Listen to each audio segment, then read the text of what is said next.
How's it going, everybody? And welcome back to another Southern Precision Outdoors podcast. Guys, always remember that we do giveaways on this channel every single month, whether it be suppressors, tripods, some type of hunting gear. All you have to do is be subscribed and be commenting on our videos.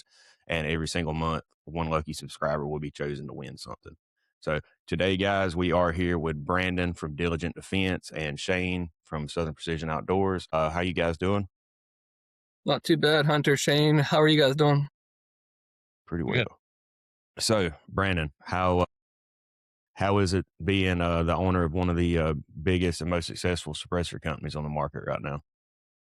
Been a it's been a pretty rough, I guess, 5 years now, but also a blessing of 5 years. It's been good. I do have a partner in this. He kind of, as far as the hunting world goes, he's kind of behind the scenes, but he's a major part on the floor in production, and I'm kind of got my hands in every single facet of the business. You know what I mean? Primarily the marketing, the relations, customer, or like the new products, things like that. But he's on the shop floor, and it's been nice to be able to kind of divide and conquer. Absolutely, yeah. I bet that's rough. Luckily, you're not doing it alone. Yeah, a lot of the people that we got started with, and a lot of the silencer companies, they don't make everything in house. I mean, we have subbed out a handful of parts, but we've made over 99% of them in house, and that's where the real struggle comes. But also helps us with being able to keep our prices down. That's how we're so far below everybody else. We're not, it's not being made. They got a profit, and then but it's also nice for keeping good control of the quality. It's nice to do everything in house, but it's also slow and painful to buy machines, hire employees, build buildings, just over and over. Right. Well, Brandon, if you don't mind me asking, how did you get started in the firearms industry? What led to this? My partner Ryan and I were friends early on from dirt bikes and BMX. He was an engineer. My family had a job shop, and I was just always fascinated with the people that were doing the side hustles at home.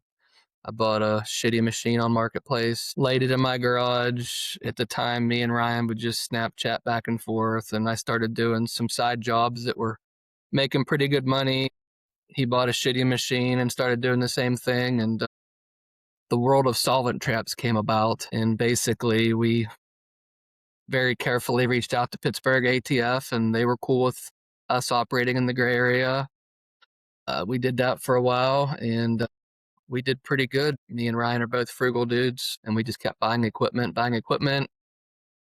Rules changed on solvent traps. The gray area got a little more gray, and we were done with it. We just wanted to try to launch a suppressor company.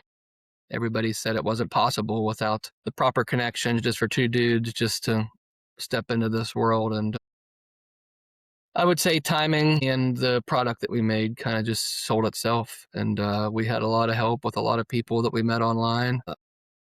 I'm a hunter. I kind of communicated with most of the people. And basically, when we started DDC, I just kind of took off running and catered to the hunting industry. Our launch was West Texas Big Bobcat. We were the first ever sponsor of that, suppressor sponsor of that.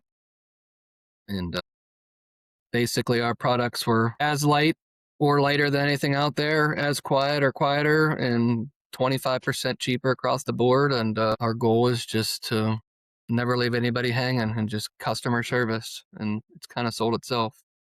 Yeah, absolutely. I mean, you guys have definitely made a name for yourself and the entire firearms industry, but definitely in the hunting, hunting community and especially the predator hunting community. You guys, just about any Facebook group you go in, you guys talking about coyote hunting or bobcat hunting or anything like that, first answer somebody gives asking about a suppressor is Diligent Defense. So you definitely Yeah. have, made a name for yourself. It's been basically giving back. I mean, Southern Precision you guys have been huge for us, but even before that, it's just pretty much any tournament, any event that's worthwhile, we're donating, and trying to always give back to the people who helped us get here, and that's just important to us. Absolutely. So, Brandon, I want to know when you first. I mean, I know you guys said, yeah, you got into the solvent trap market and everything else, but what was your earliest prototype for your first suppressor? To be honest, it's very, very, very similar to the Enticer series. Was our very first real Form 4 suppressor. There was some slight differences. We had that can has half coax, half conventional baffles. We started out with all coax and basically seen diminishing returns, but it was a shitty design for lower pressure cartridges, so we kind of just went back and forth. And all of our cans that we currently have on the market, with the exception of the 22 suppressor, are kind of utilizing that balance, but we just try to optimize it for the caliber that it's set for. You know what I mean? 10-4. So, Brandon, can you walk us through a little bit about, because my family, I've grew up in the machining world since I was a child. You know, my family runs a aircraft business, and you know, my dad's been a CNC machinist for 40 plus years. But I didn't, you know, I wasn't really hands on with it. But can you kind of like walk us through what the design process and the machining process, you know, what it goes into this? So the design process, believe it or not, there's no good software that I'm aware of anyhow out there where you can do any of these things besides just dream up the idea, make the parts, and take them out on the sound meter. When we first started, we had a B&K. I think it was a 2209 it was called. It was pretty basic. We were just checking peak decibels. Now we have a B&K Pulse, and we look at two different things, peak decibels, and then we do, it's a system called AHA. It's like, I don't remember the acronyms. I don't ever log it, but basically we print the sound wave on the pulse and it just looks at sound over time. It's a software that the military uses to assess or analyze exposure to hearing damage. And we kind of look at both. So we'll come up with 10 different baffles, change different features, try different combinations. Something works good, we just keep leaning more that way till you see something change. And then there's another feature we pick up. You know, we're looking at muzzle, we're looking at ear. Those are our two biggest spots we chase around. And yeah, it's just keep trying things. That's the design end of it, or that's how we've done the design end, should I say. For manufacturing, it's a constant changing thing. I mean, it's all still the same design, but we might find a new insert, a new coolant, a new this, a new that. But basically, we order in raw bar stock. Each component's made individually, and then basically the parts are all cleaned, assembled, welded, straight checked, engraved, heat treated, sandblasted, cerakoted, and shipped out the door. That's a very basic rundown of how we do it. But the whole time we're trying to balance components, you know what I mean? Thread adapters, mounts, caps, this, that, over all the different models. We don't really have any warehousing or anything like that. As we're completing these cans, from the time they're painted, our goal is to have them shipping within a week. Smaller dealers, that really can't happen a lot of times because we might be waiting on this model or that. But as far as the guys that are getting the big bulk stuff, Allen Arms, Silencer Shop, those guys, we ship them pretty quick once they come off the press, basically. Well, I got to know the Wolf Hunter. How long ago did y'all design and start manufacturing the Wolf Hunter? Because that can has really, really taken off in the predator hunting world. The Wolf Hunter would have been, and again, I told you before we were on air, I Yeah, can't. sorry. Dates don't, yeah, Well, I'd you be ain't got to lying give if me an I exact tried to year. guess when, but I would say we were probably a year in when there was a lot of requests for a 6 mil down can. The design we had, it's funny, we were confident in a design concept. So we kind of ran with this. And once we went to start producing them, it was louder than the Enticer with a 6 millimeter cap. So we had to scramble because we were so confident that it was going to work. And we learned big time that it didn't. But we ended up coming up with a feature that that outperforms the Enticer on the 6 mil down. And it actually didn't do that great. And we didn't really push it that hard. And it was just because this whole time we're just drowning, trying to keep up with other things, but it made a name for itself. And now that's one of our more popular cans. Absolutely, for sure. Yeah, that's it. I'll be honest. I've shot the Wolf Hunter compared to, you know, some very, very high dollar 6 mil cans, and I'm still like, Yes. man, It beats them out for half the cost. On In the bolt gun world, that thing is awesome, or a lever gun. I don't recommend it for the ARs just because of back pressure blowback and at ear numbers. It still sounds good and you could still very much use it, but that was definitely built for the bolt gun world. Believe it or not, our quietest suppressor on a gas operated gun would be the DTF on most, and it's just because it's got the larger bore and it's still a very efficient design, baffle design, and it really helps balance out the at ear numbers versus the muzzle numbers. So So with that, would you recommend the DTF STI or the LTI on a gas gun? Always the STI on a gas gun. Always our short length cans on gas guns is what I always recommend. You can only tune so much. Tuning does help greatly, but it's wild when you see the microphone at ear numbers. You'll see the muzzle go up just a little bit, but the at ear numbers come way down. And we kind of prefer to chase the at ear stuff over muzzle stuff, especially when you're hunting on tripods, things like that. Everybody's ears are back a little bit from the muzzle. So Oh, is that caliber specific? Like you would still recommend that on like a 223, or would you recommend like the Enticer S on a 223 gas gun? So I don't have any data in front of us, but both of those would outperform the Wolf Hunter.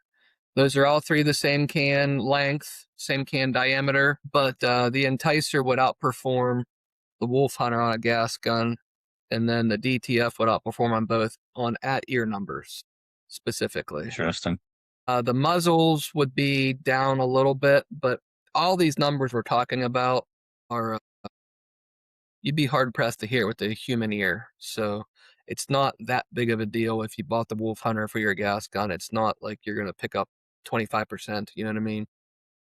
These numbers that I'm talking about, you would almost need to have all these guns on the same night, identical platforms with these cans already on them, and shoot them within a second apart to notice. You know, by the time you unscrew the can, put a new can on, the amount of time passes, I don't think you'd remember. You know what I'm saying? They're still very similar sounding, but yeah, if it's always nice to be able to recommend to the first can buyers, like, hey, you're safe to get the DTF. You're not giving up that much over here, but you're actually picking up a little bit on the gas gun side. And it seems like a lot of the newer guys seem to fall towards gas guns, and it seems like a lot of guys end up going to bolt guns later in their career for whatever reason. I think it's probably mainly because of jams and things like that, accuracy. there's just something about running a bolt. I mean, I run both, but Yeah. everybody loves their AR, especially for hog hunting. But you know, Yes. my preference, I'm, I like a bolt gun. Which I know Shane does too. Yeah. On the pig hunting, definitely the AR is a lot of fun.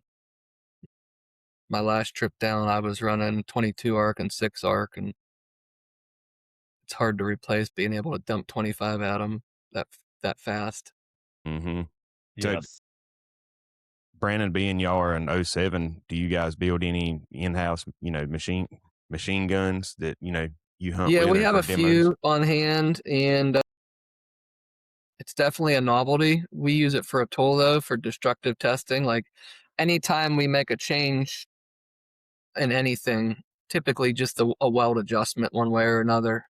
First thing we do is section a can, and you can say it looks beautiful on paper. Then we'll just go outside and just run her till she explodes on a machine gun.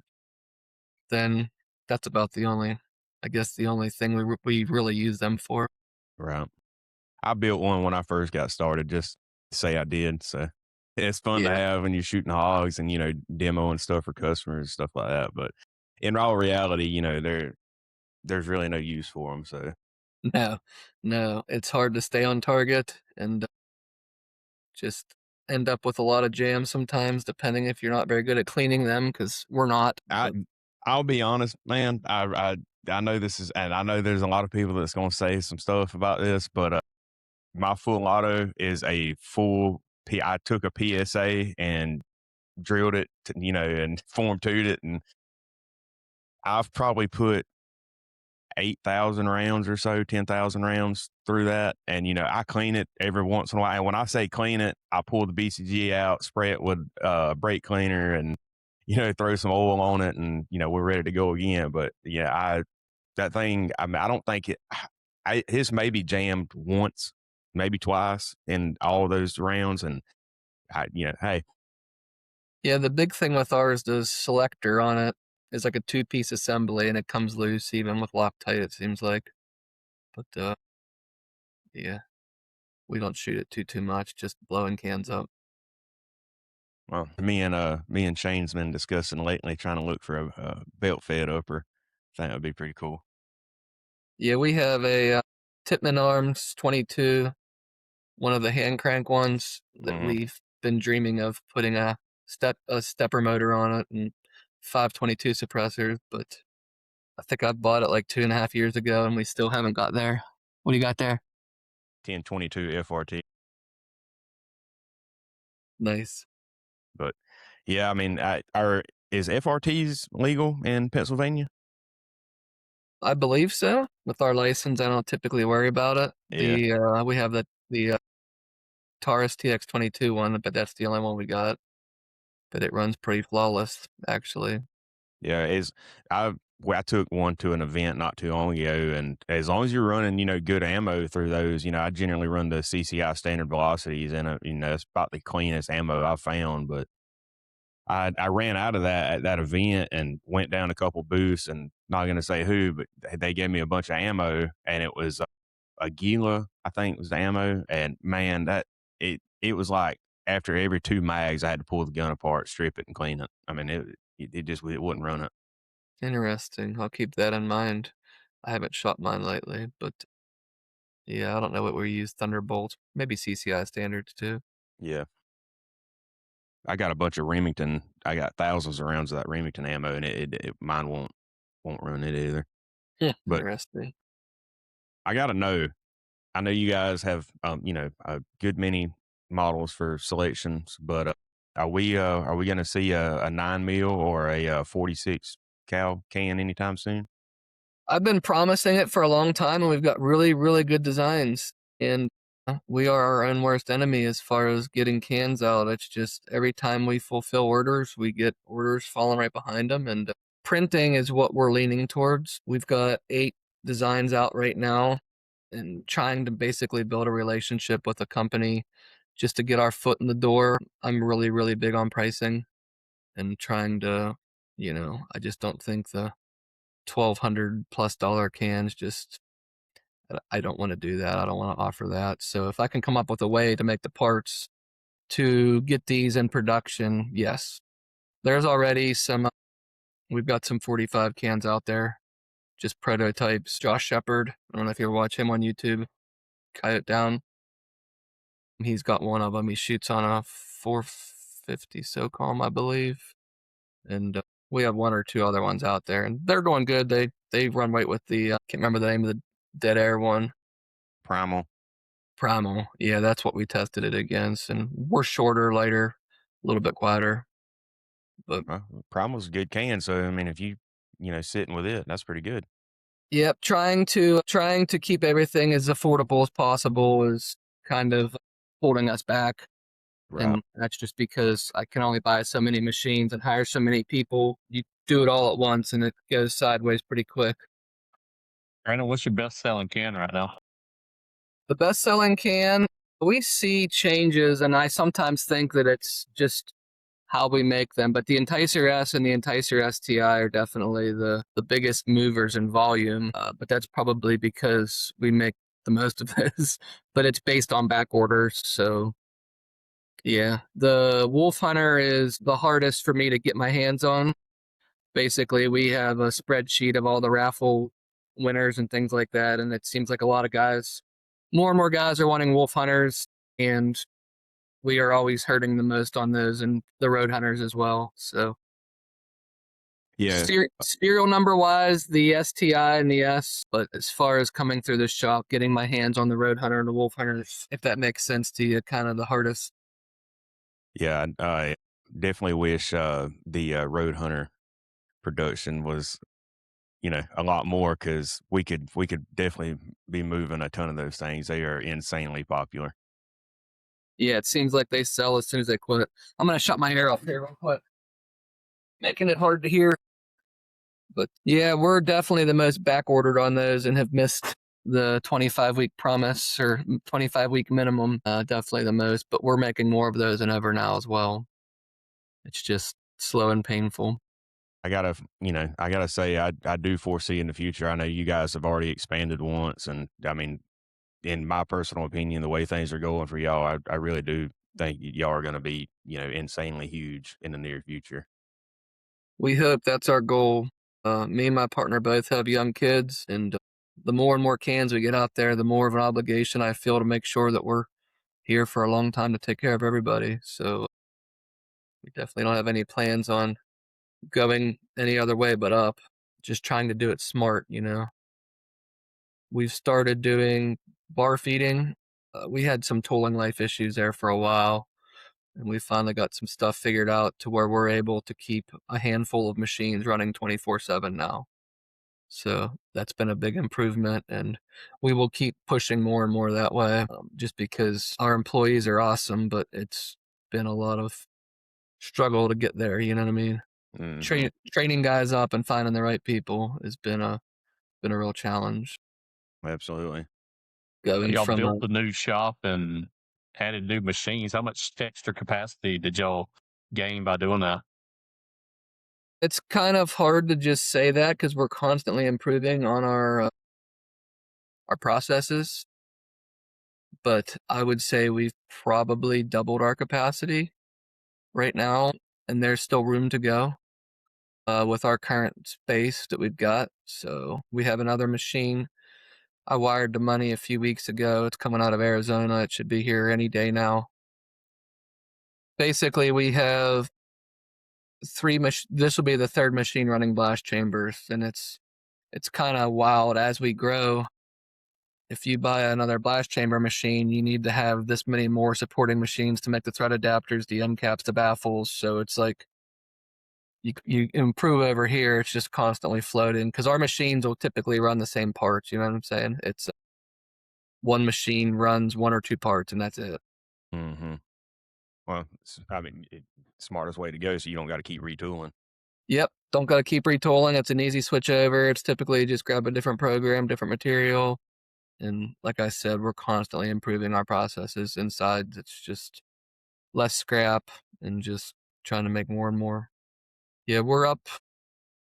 We're probably, I should know these numbers, but everything's just blurry. But we're around 25 lathes right now and Oof.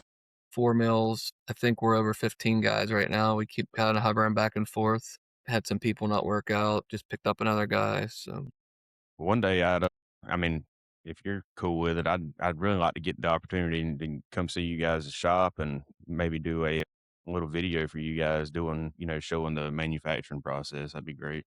always welcome. The door's wide open. Would love to have you guys come up, and I'm also looking forward to get down there. You guys have a little more target rich environment than we do up here. You guys have a competition coming up, and we're going to do a weigh-in, I think, right? Yeah, so that's the game plan. January 30th and 31st. It was a good turnout for our first year last year, and I think it's going to be really big this year. I mean, you know, I think altogether cash and prizes was like 50,000 for the first year. So Well, it should spark some interest for this coming year. what is the format of the hunt? We had 4 categories. Most coyotes, a 3-man team. Everything was 3-man teams. We had most coyotes, heavy coyote first place, heavy bobcat first place, and then heavy hog first place, and then 100% payout. Wow. What state is that good? Is it just Georgia, or is there multiple states, or? No, I mean, as long as everybody follows, their own state's hunting regulations, like for Georgia, for instance, bobcats December to February. So that's why it was very important for us to get it in January. But the biggest thing is they have to follow the rules as far as all the videos, the code word and all that. And then as long as you can be in check in on time on Sunday in Dublin, Georgia, you can hunt wherever. You know, y- I mean, last year there was a lot of elements. I mean, guys wanted to hunt South Carolina, North Carolina, but the weather kind of kept them from being able to come down. So, I know guys that hunted South Carolina on Friday, and they had to hunt Georgia on Saturday, so they didn't get snowed in. So That's awesome. we typically don't have much snow in South Georgia, but last year was an exception. Yeah, Yeah, that weekend the hunt took place was, I mean, us, we're not used to cold weather down here, snow. That weekend was absolutely miserable to be outside. Yes, very cold. But we also, Brandon, I don't know if you've seen Shane post about it, about doing a long range night shoot here soon. No, I didn't. That sounds like it'd be a lot of fun though. Yeah, I think so. We still have not figured out the format for that. I mean, what we're thinking is, targets to 100 to 600, and then, of course, the sizes change at 600. And me and Jackson from Hogfather Outdoors are trying to work out the details on that. So I think it'd be something interesting. Yeah, Yeah, I've definitely. got to shoot 2 of the NRL Hunter series, something along those lines would be pretty cool at night. It's a pretty neat platform they have. And then I believe PRS is doing one called a Pursuit series. It's going to be similar as well, but maybe steal some ideas off of them for how they set them up. One thing that Yeah, I wanted to try to, I don't know how to do it, but I'll figure out how to rig it up, was to do a moving target. Figure that, throw a little extra spice in the mix right there. Yeah, they make some of those systems. They're pretty pricey though, I think. But Yeah, yeah, that would be a lot of fun, I'll go to especially Harbor. with the thermal delay. I'll go to Harbor Freight and get something. Build my own. You could just have Shane back there pulling a cable. yeah. Behind the berm of dirt. Yep. That would be cool, though. I think. I know Jackson mentioned something about a trestle system or something, running back and forth, and maybe timing it and see how many. Like that would kind of be a side pot, but seeing how many times somebody can hit the target in a certain time frame. Yeah, But be a good time. for sure. Yeah, you got to come down there, man. Do some hunting with us. Yeah, I've been trying. It's been crazy, but I definitely need to make it down as close as you guys are. It's probably a lot easier to get there than Texas. Yeah, you can. You could probably drive. How long is it from there to here if you drove? Probably what, 13 hours, 12 hours? I'm gonna say 10 to 12, I would guess. I'm not 10, sure. 12. I've Yeah, never looked. you can't even drive across Texas in 13 hours. So, Yep. Yeah, I'd like to get out with Y- Jackson too. It seems like he puts on a pretty good thing. yep, I'm supposed to go up there in January and do a bunch of content with Jackson. It's going to be quite the show for sure. Funny. Yeah, a buddy of mine that I grew up racing with, he used to go to the hog places where you'd shoot 1 or 2 a night, and he thought it was great and asked my recommendation. I said, "This guy looks like he puts on an awesome deal," and he goes twice a year now. Shane, how many did y'all? It was what, 50, 52 that y'all ended up? Yeah, we put 52 on the truck by 4:30 in the morning. So I mean, everybody was wore out. There were still hogs in the field, like 30 yards from where we were unloading the trucks, and everybody's like, "Oh, just save those hogs." I was like, "Man, I've never done that." That's funny. I think Jackson said so far this year, his clients have killed a little north of 3,000. So Wow. that's a lot. Yeah. That's good numbers. With my experience, if he confirmed 3,000, there's probably another 2,000 that are laying on the field edge. Yeah, absolutely, Sometimes those things absolutely. will eat bullets, especially if you're shooting those lightweight VMAX and stuff at them. They just keep Yeah. running. I know you've been out there to hunt with Jeremy Simpson a few times, right?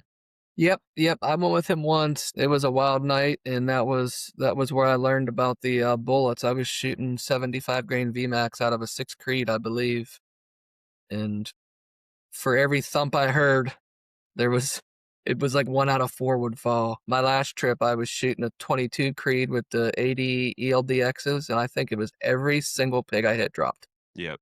Just a complete game changer. You'd watch those 75s, and I've shot 70 of Armageddons and stuff at them, and it's just splash, splash, splash, and they just keep Were running. you were you shooting AR?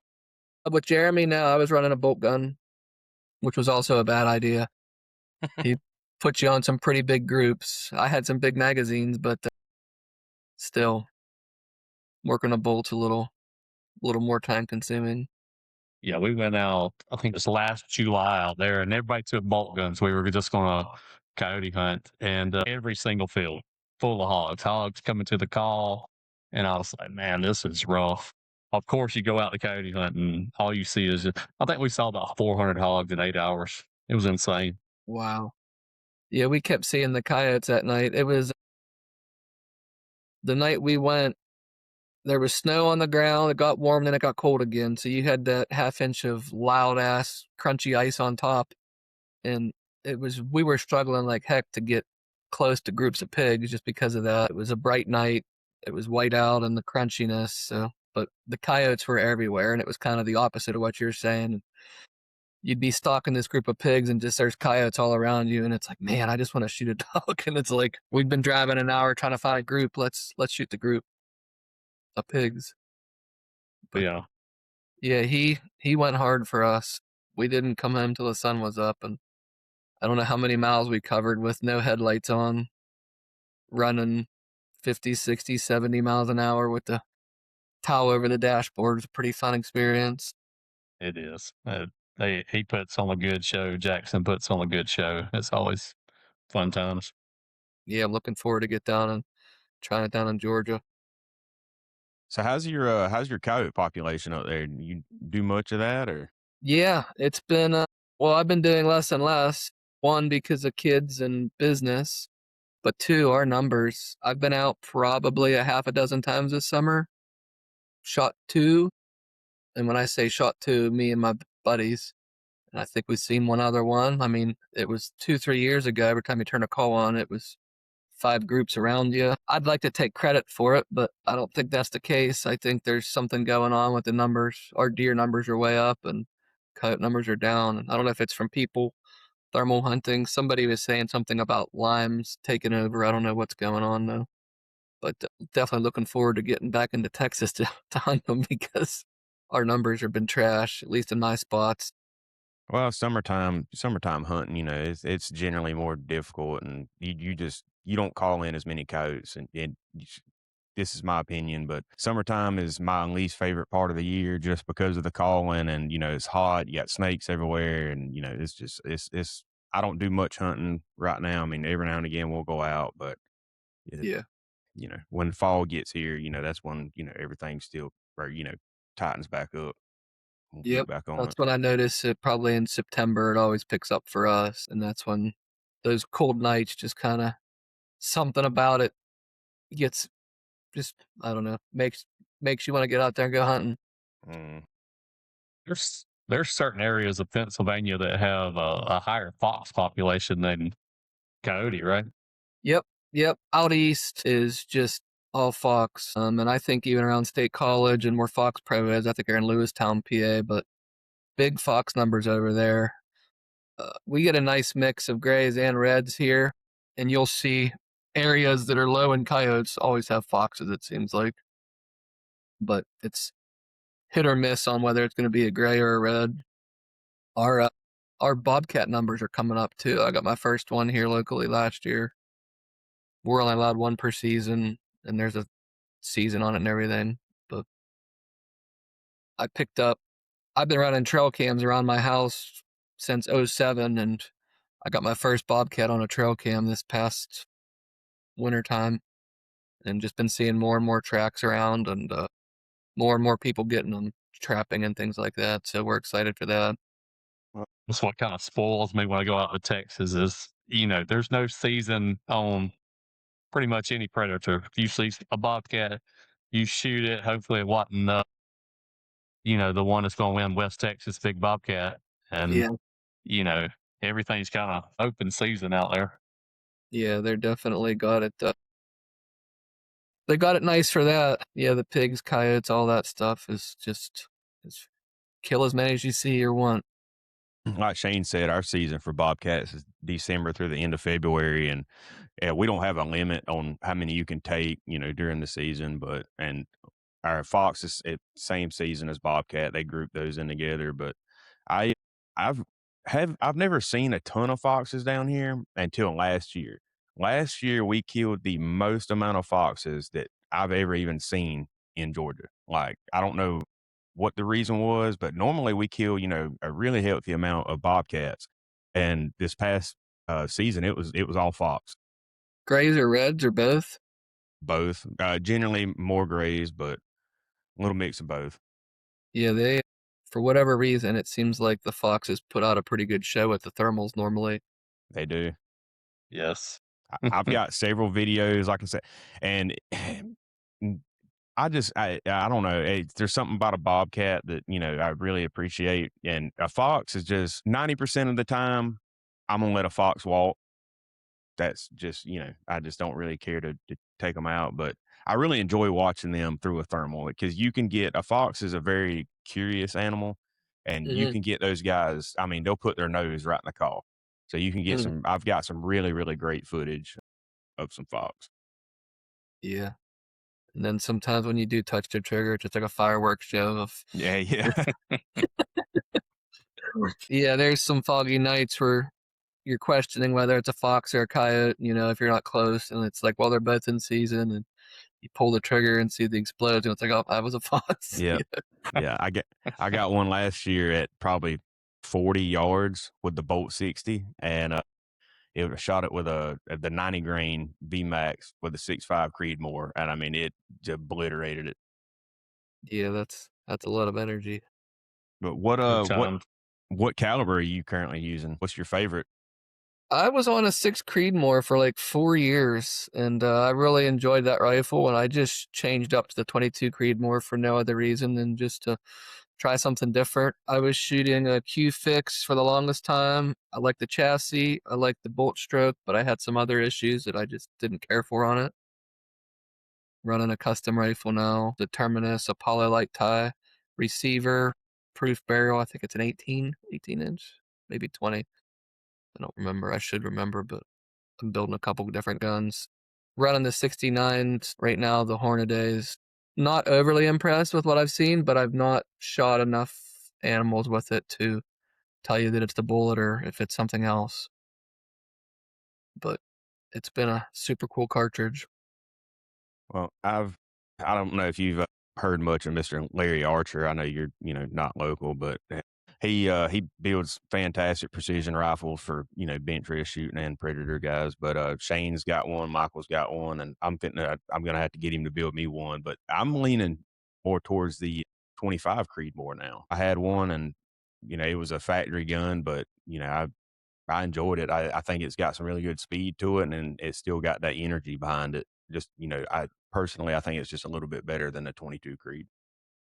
I actually have one of those in the works too, and that's why I don't remember barrel length, but I'm doing a 24-inch one. I'm gonna try that new what is it, the PXT by Proof? You Hmm. familiar with that new barrel they got? I'm excited to try that. But I'll be shooting competitions with that. We sponsor one of my buddy's place in Texas, and he does the hunting style long range stuff, and it seems like a lot of people are landing on that for super high BC and low recoil both. So I'm excited to tinker with that as well. Yeah, I think it's a fantastic cartridge. I messed with the. I don't know if you've heard much of it, the 7 millimeter backcountry. Yeah, So I tinkered with one of those, and I ended up with doing a 16-inch backcountry, which was don't do that. Just don't. that's a lot of pressure. It's a lot of pressure for that short barrel, and I had a can on it, and this is a new can that was in development from a company, and man, it blew that can to pieces. Really. Yeah, it did. It I blew don't it blew the hub, or the hub stayed on the rifle, and it swole the entire tube, and just the can was like 40 yards out in the field. one of my dealers slash friends in Amarillo kept getting question after question, and he kept calling me, and I was running some numbers. We have a 10.5-inch 300 Win Mag that we test God. on, and it's actually putting out higher pressures than that, and I was like, "Just go ahead and try it." And he stopped at, I think, 15 rounds, but he did 15 consecutive rounds out of an STI. I don't think he rapid fired them, but I think he gave it a good 2 seconds as if you were shooting it, acquiring a target, and it Mm, held up to it. So I tell people to tread lightly, but just watch the heat. right. I don't know if you've seen what is the new 6.5 ammo, the plus peak or peak Yeah, plus or something like that. What yeah, do you got seen that. any insight on that? I've not heard any real life data. The only thing I seen was they did some kind of ad for it, and it showed a man bun getting cut off, and basically saying the 6.5 Creedmoor guys are able to shoot something a little spicier now, I think is what they were going for. Man, I'll be honest. I still have a 6.5 Creedmoor, and I shot one for a long time, and I always ran the 90 grain V Maxes out of it. Predator hunting, I do the deer permit hunting down here for the farmers, and man, I've hit does at 400 something yards with that 6.5, and I mean it right behind the shoulder, it'll drop them. Like I've never had an issue with my 6.5. And you're shooting the 90 grain I've VMAX got at deer as well? Yep, I've got footage. I'll send you the video. Two does. I shot both of them right behind the shoulder. Neither one of them took a step. I've probably killed 4 with a 6.5 Creedmoor. None of them dropped, but they were all vital shots a little further back, kind of centered up, and I was shooting like the 140s, I think. And they didn't make it far, you know what I mean? But when you start shooting long range, there's no question that it's a awesome cartridge and definitely walks all over a 308 or something as far as accuracy and BC goes. Well, Shane, you and Michael are strictly shooting 6 millimeter Creedmoor, right? Yeah, we're actually shooting the 75 grains. Which 75s you guys shooting now? The VMAX from Druid Hills Armory. Okay. I mean, they've done really well. I have run into the same thing you mentioned, shooting a hog maybe at what, and shooting hogs on the run is already hard enough. But if I've got a hog just standing there, I mean, most of the time he's going to draw. But I have seen on the run where you hit them and it might take an extra shot. But as far as coyotes, I mean, it's lights out. Yeah. Mm. Hogs are They, tough, man. You can you can hit a hog with a lot of There's, rounds. They gonna run. yeah, yes, they are. They. I got a video of one probably 5 years ago in Texas, and the 70 grain Varmageddons, those bullets shot, they were very forgiving, very accurate, but I had some splashes on those, and I'm sure it's I was just pushing them to their upper edge, but I got a video shooting a pig in the forehead, and you just see the splash, and he just takes off. It was just, he, I'm sure the bullet just turned into sand and just got zero penetration and never found him. Brandon, I don't know if you load ammo or not, but I mean, if not, definitely give David a call over there at Druid Hills, man. He makes some fantastic stuff, and my 6 art up there. I run that gun a lot, and I'm running his 70 grain Sierra Blitz Kings through it, and I mean, they are devastating on coyotes. Really, I'll have to check it out. Yes, I do reload, but I've not reloaded in like 2 years. I used to reload everything, and I went hunting with Jeremy Simpson and needed like 250 rounds, and I'm like, that's gonna take me like a month and a half to make. Like, I'm gonna have to just go with some store-bought ammo here, and that's what I did, and that's what I've been doing just out of convenience. But once I get more into the long range stuff, I'm gonna need to start loading again for my dasher and things like that. Well, I'll tell you, man. I had a guy. He was looking for some 22 Creed ammo the other day, and compared to online, even online pricing, generally, and Shane knows David. I mean, David's pricing. He's generally cheaper than most factory ammo, and in my personal opinion, it beats them out by a long shot. Nice. I We work with 1776, and they've been really good to us as well. And if you match the head stamps, I've noticed that, but I'll shoot clover leaves all day long with his 75s out of my 6 Creed. If you put mismatch head stamps, it opens up a little bit, but it's still been great stuff.